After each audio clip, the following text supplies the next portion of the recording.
estas compañías anónimas se formaban, individuos podían esconder sus riquezas en estos centros financieros. Varias de estas compañías estaban localizadas en las Islas Vírgenes y en otros lugares, no solamente Panamá. Y después encontramos intermediarios como contadores, abogados que trabajaban con sus clientes anónimos, que daban instrucciones a esta firma de abogados basada en Panamá. Aquí vemos la izquierda, estos intermediarios se encontraban en distintos lugares alrededor del mundo.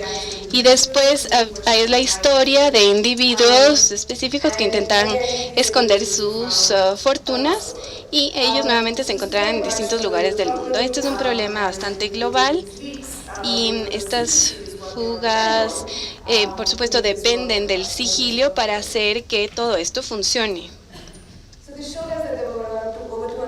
Bien, más de 200,000 entidades offshore en distintos países, 12 líderes internacionales, muchos políticos estaban implicados. Esto indica por qué este fue un tema tan difícil de trabajar y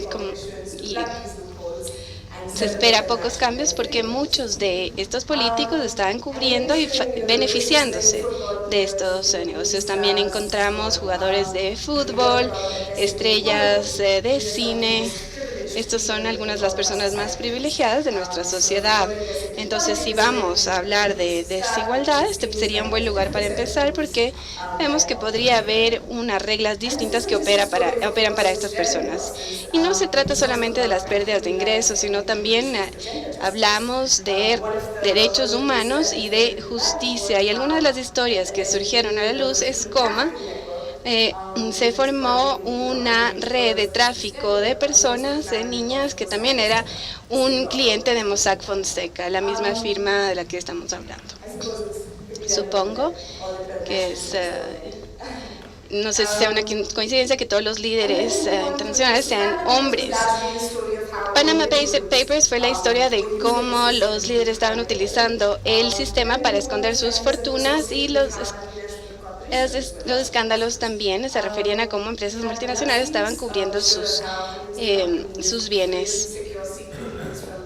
Querían esconder negocios para evadir impuestos sobre sus utilidades. Muchos de estos acuerdos de tributación les hacían no pagar tributos en ningún lugar. Y nuevamente tenemos los intermediarios. En este caso era una firma de contabilidad. PricewaterhouseCoopers ayudó a empresas multinacionales a evitar estas regulaciones. Estas fueron las fugas y después hemos visto otros escándalos de Apple, Google, Amazon, entre otros que evadían el pago de impuestos.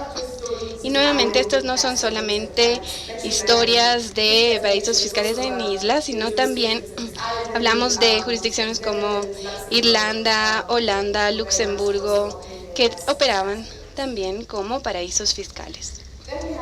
Después tenemos SwissLeaks, que fue la fuga de residentes que tenían cuentas en Suiza y por supuesto muchos de los titulares en ese momento era sobre las cantidades de dinero de ciudadanos que mantenían cuentas en esos bancos. Y vemos el porcentaje al PIB, son países en vías de desarrollo que se afectaron de manera desproporcionada. Esto es esencialmente un sistema que depende del sigilio financiero. Los países en desarrollo se ven afectados y esto es definitivamente un problema global. En cuanto a las implicaciones de los derechos humanos, ya lo hablé en el tema de los papeles de Panamá y Alex lo mencionó también, pero cuando tenemos un sistema que permite esta evasión y elusión fiscal de individuos, los gobiernos tienen que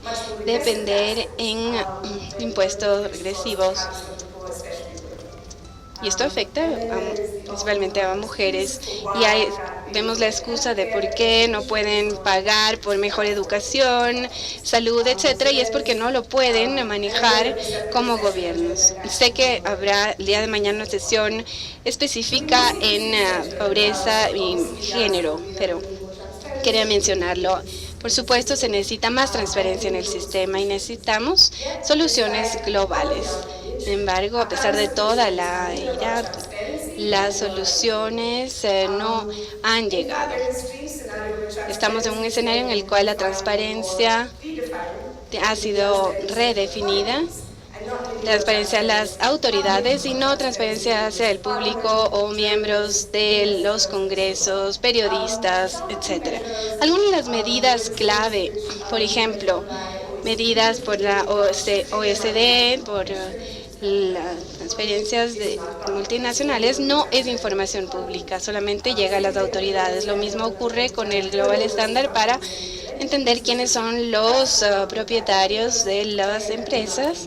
El caso de los papeles de Panamá, esto tampoco es público. Y después vemos el proceso en sí de cómo se diseñan estos estándares, que se lidera, como lo mencioné, por un grupo de países de altos ingresos.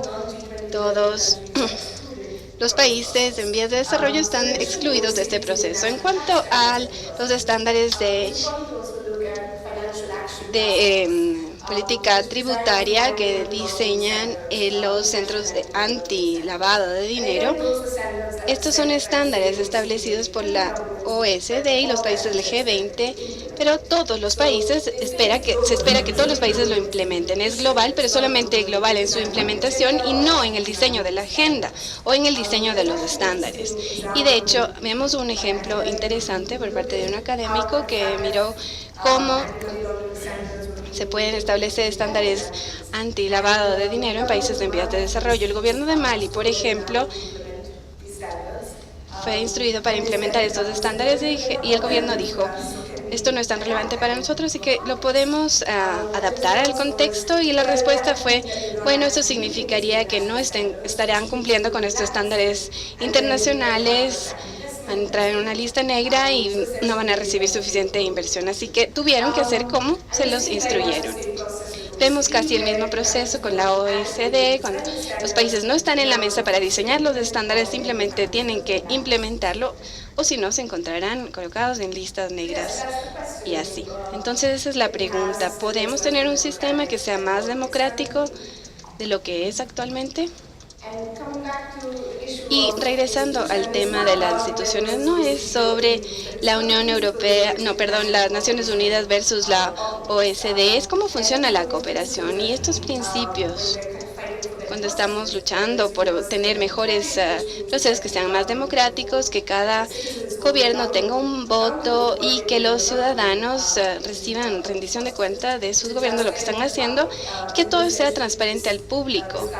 Son discusiones que se llevan a cabo bajo puerta cerrada, o podríamos ser parte de estos tratos, de estas negociaciones, y que todos los gobiernos sean responsables a medida que se avance en el proceso. Tienen tal vez una membresía que hay que contentar. En el caso de OSD, no es una plataforma neutra, y es la razón por la cual apoyamos la propuesta de los países en vía de desarrollo de tener este órgano entre las Naciones Unidas, y esto por supuesto ha sido una iniciativa del Ecuador como presidente del G77. Y aquí termino mi presentación, estaré muy gustosa de responder a sus preguntas. Gracias.